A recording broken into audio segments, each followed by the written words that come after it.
What's up, fellow procrastinators? I'm FlamecomMartian, and even though it's sunny outside, it's bloody cold here. Now, in my last video, when I was comparing the G7 with the Note 5, I mentioned that due to the sheer size difference between the sensors, this being Micro Four Thirds and this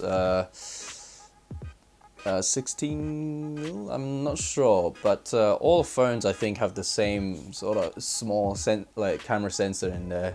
It's the same size. I made the comment that the only reason that there is that depth of field difference is because of the sensor size. No, I think, yeah, I need to make a little correction about that. Now, the thing to know about the sensor size difference is that, let's say, you know, if the full frame is sort of the default position to take for comparing sizes. That's why there's something called a full frame equivalent, and then there's something called the crop factor. Full frame, as I said, is positioned as the default. That is what every other size is sort of compared to. At Canon aps-c sensor, it's like smaller than full frame. And so because of that, you know, the effective area that given the same focal length, let's say this is a 50mm, because the aps-c sensor is smaller, it's cropped in more into the center of the image. And then the crop factor, which is 1.6 for Canon aps-c, it's essentially saying what the equivalent focal length, full frame equivalent focal length is for the field of view that you're getting in the aps-c. But that being said, that's the only thing that's different. The lens distortion and the depth of field remains the same. Given the same focal length but different body, let's say I put a 50mm on here, then take a picture of a subject, then I keep the lens where it is and then replace it with a full frame camera, then I take the same picture, then yeah, the field of view will be wider given the sheer, you know, size difference of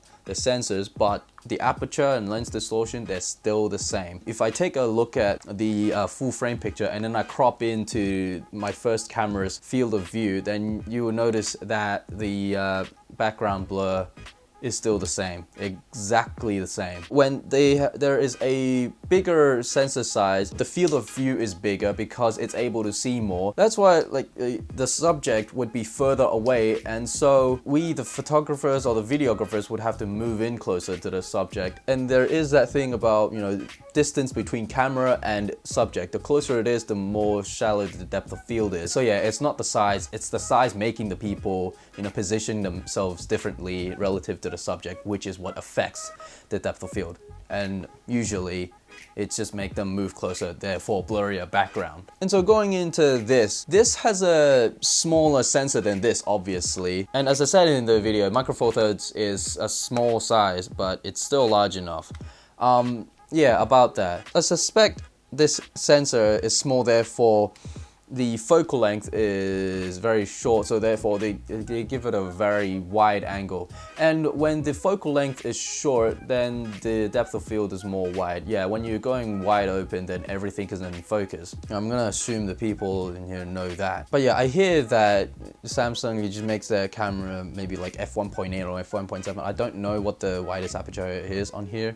But yeah, even with this wide aperture, you know, everything is still in focus. And were I to then input the same focal length and aperture of, you know, what's here now into this, given an appropriate lens, then I would get a wider field of view, but then the depth of field would still remain the same. Yeah, I don't know what the focal length is here, but it's definitely very wide. So yeah, I didn't really write a script for this, but yeah, it's just me trying my best to clarify, you know, because I'm trying to translate what I'm thinking into what I'm saying, you know, and it doesn't always go so well. But to summarize, different sensor sizes only affects the field of view. Aperture and lens distortion is not affected. It's a very, very intricate topic, and yeah, anyways, thanks for watching and keep on procrastinating, so see ya.